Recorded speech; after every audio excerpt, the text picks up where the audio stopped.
For so many people, it just seems perfectly obvious. I mean, we're not going to be able to fix this until we first acknowledge that there's a problem.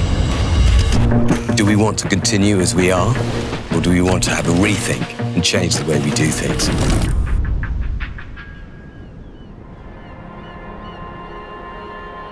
One of the issues with the sea is that it's sort of out of sight, out of mind in terms of what is happening beneath the surface of the sea. When we look at land and we see deforestation and things like that, there's a clamour, there's a hue and cry about what's happening. But most people don't know what's going on in the sea. We tend to forget that 70% of the planet is the sea. It's absolutely essential for the functioning of all ecosystems, and we treat it like a trash pit. You know, we extracted most of the fish out of it, we dump sewage in it, we dredge the sea bottom, we treat it with such disrespect, forgetting how important it is for all of our survival. And out here, things have changed a lot in the last 40 years, really. Divers will tell you, in the 1970s around here, it looked like the Red Sea. It was certainly as biodiverse. But now, it's really gone. If we were to look ahead, do we want to continue as we are? In which case biodiversity is collapsing, or do we want to have a rethink and change the way we do things and put biodiversity at the forefront of everything?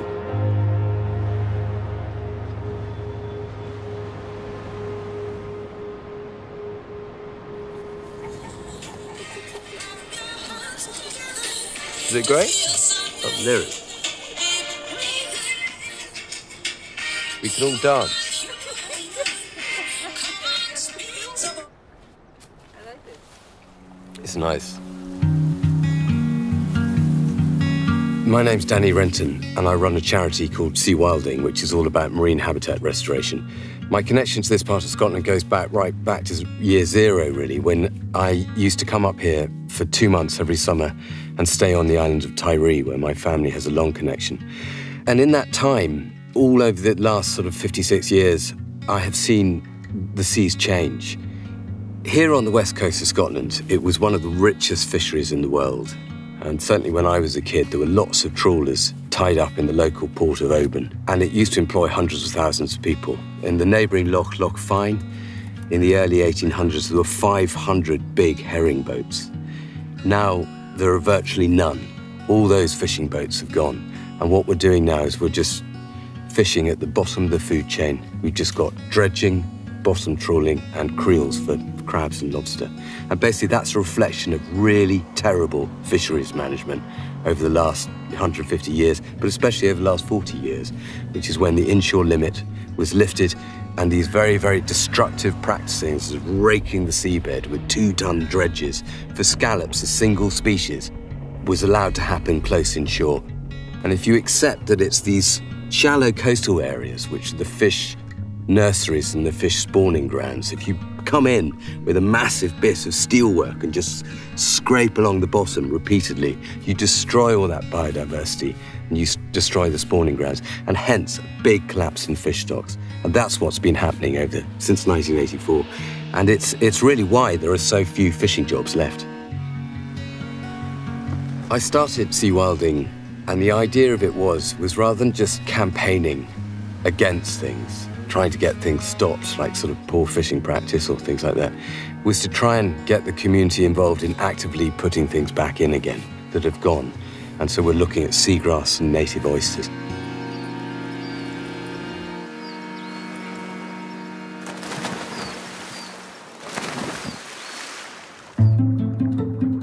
A 100 years ago, you'd have seen seagrass everywhere around the UK coastline, especially in the estuarine areas. It was really, really commonplace and a really important part of the ecosystem.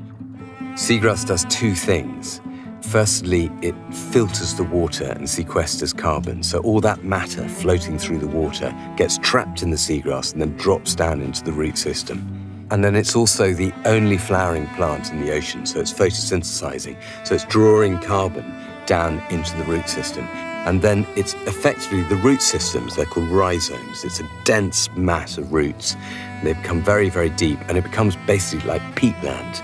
It becomes a carbon sink, which left undisturbed, locks away carbon for thousands of years. So it's firstly really important in terms of climate change. The second thing it does is it is a really important fish nursery and spawning ground. When you swim through a seagrass meadow, it's like swimming through a wildflower meadow. It's full of life. If you come off it and the seabed is dead, there's nothing really going on. So there's much more life in a seagrass meadow. So what we're trying to do, this is a research project, because no one really has managed to crack restoring seagrass at scale. What we're doing here is trialling different methodologies by which we can plant seagrass here and see what works best. So we've planted around 1/4 hectare so far. This year we'll plant another 1/4 hectare. We're trialling lots of different methodologies, and we have about 80 hectares here where we believe that we can bring back seagrass, potentially. I want it on record that I was stopped halfway through, so I would have got at least double that. I noticed there was a large stone in there. I reckon this is much better. So we've just come back, and our team have been out harvesting seagrass seed in one of the meadows here at Knockcraignish. And this bag probably has around sort of 5,000 seeds, more or less. And you can see them, this is the biomass. The seeds are embedded like grains of rice in the leaves of seagrass. And what we do next is we take this back to our boathouse, back to the tanks in the boathouse, and we empty it in, and then it all rots away, and the seed drops to the bottom, and then we extract it, and then in a few months' time, we plant it.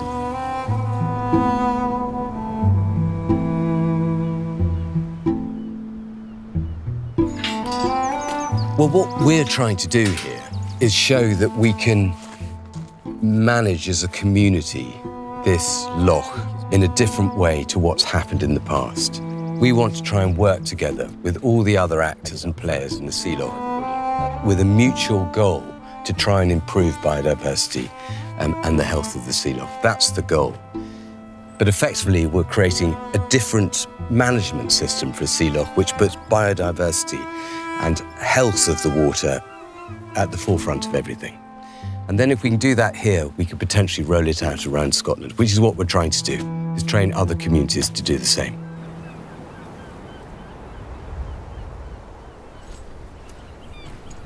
My name's Ailsa McClellan, and my background is in marine science.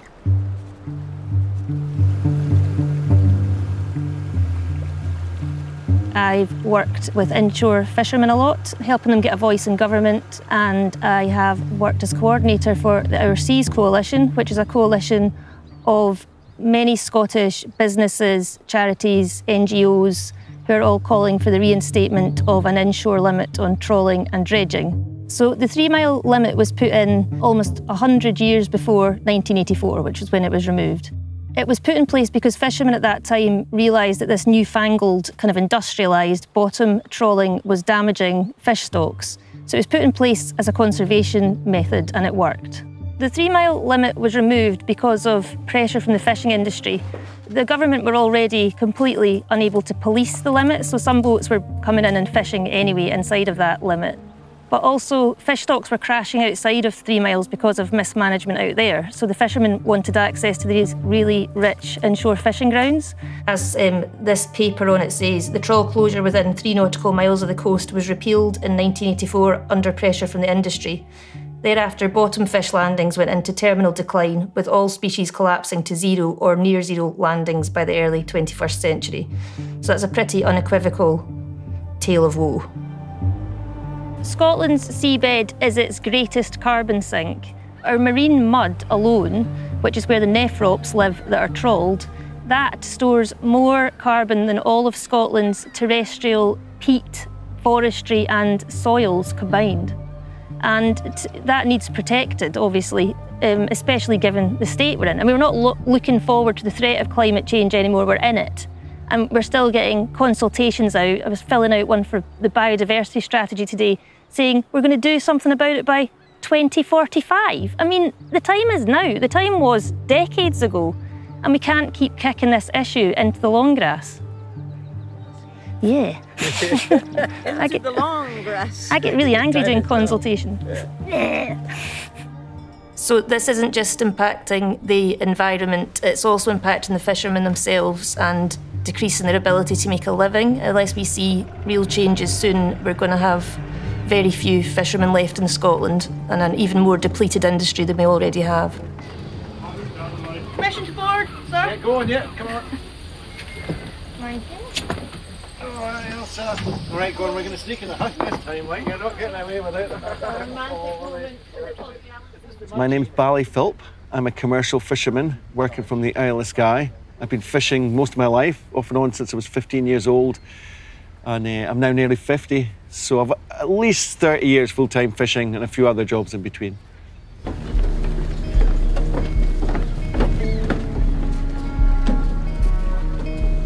The whole fishing industry really has changed in the time that I've been in the fishing industry. So when I started going out with my grandfather's boat and my father's boats, they were catching demersal finfish. And those sort of species that they were once catching are now effectively commercially extinct in the inshore. And the whole of the Scottish fishing industry is now catching shellfish. That's what I myself catch. And it's a very different world now to the world that it was even 30 or 40 years ago. Creel fishing comes in a lot of varieties. These are prawn creels. You get crab creels, lobster creels, wrasse creels, shrimp creels. So a creel is generally a pot or a cage or a trap that holds some bait and has an entrance that's easier to get in than out. The idea is you leave the baited trap on the seabed, it doesn't move around, it just gets left there, and hopefully the creatures come to the trap. The beauty of that is it does very little damage to the seabed. The process of catching the animals is often highly selective because the trap is designed around the animal, and then when you haul the trap, it doesn't drag along the seabed to any real extent. So the seabed, apart from the area that the trap is sat on for a night, hasn't been touched at all. The difference between that and trawling, which is the other way to catch these same species, is that the trawler will drag a very wide and heavily weighted net over the seabed, and that will disturb a huge area of seabed in the process. And so the difference is quite remarkable. Although we're both fishing for the same creature, the difference between trawling and creeling for catching prawns is remarkable when it comes to the amount of seabed that's impacted and the degree of that impact.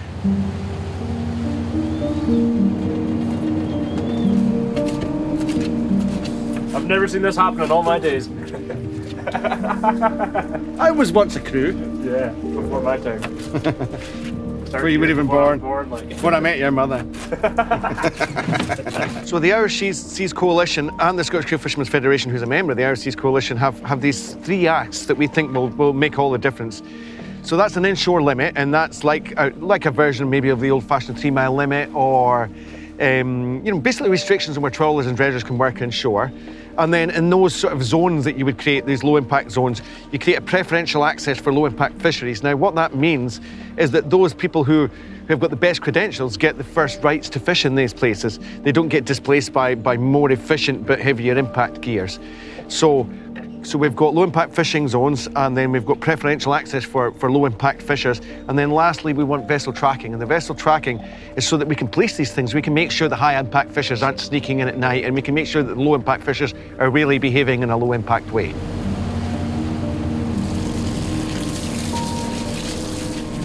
One of the most frustrating things about this whole fisheries management and all the issues and the complexities is that for so many people, it just seems perfectly obvious. I mean, the graphs show the declines in fish landings, the harbours show the declines in fish landings, what's in your net shows the declines in fish landings, and most of us agree that there's a really big problem here. But the most important people don't agree, and that is the government and the civil servants that work with the government. They actually think that there's nothing wrong. So in my mind, and in mind of most of the people that I work with, there's a kind of environmental, social, economic and environmental catastrophe going on here. And in the minds of the government and the bureaucrats, this is just business as usual. And that frustrates me more than anything else, because we're not going to be able to fix this until we first acknowledge that there's a problem.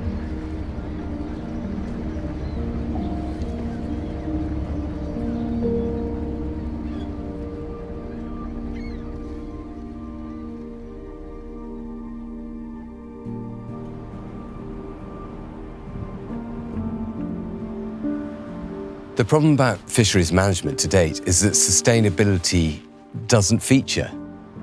It's a race to the bottom. really. And we see that. Fish stocks are collapsing. Most of them have collapsed. We're now fishing on the West Coast at the bottom of the food chain for all that's left. And if we were to look ahead, the ideal would be that we manage things differently. And sustainability is at the forefront of everything. So with good science, we try to recover fish stocks. And we, in the future, if they do recover, we manage them sustainably. So there's biodiversity and there are opportunities to fish. If we continue like this, there won't be.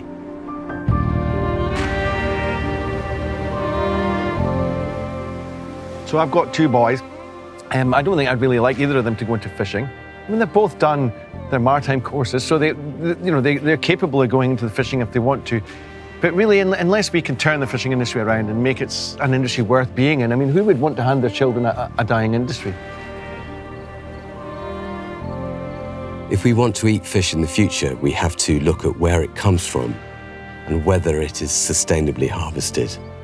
And we have to sort of open up our eyes to the destruction of what we've done. And we have to be much more respectful of the sea.